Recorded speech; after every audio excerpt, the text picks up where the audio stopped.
In this video, I'm going to show you how to remove PIN from Windows 11. So this should be a quick and easy process video. Now, without further ado, let's go ahead and jump straight into it. So the first thing you need to do is to go ahead, open up your menu icon, and then go ahead, search for settings. If it's not available here, just go ahead, type settings. And now just go ahead, click on open.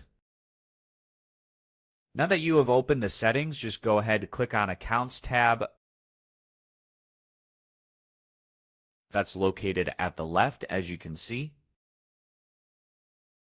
And from here, just go ahead to the right side and then scroll down. So go ahead, scroll down until you find signing options. So just look for it. Here it is. So just go ahead, click on it.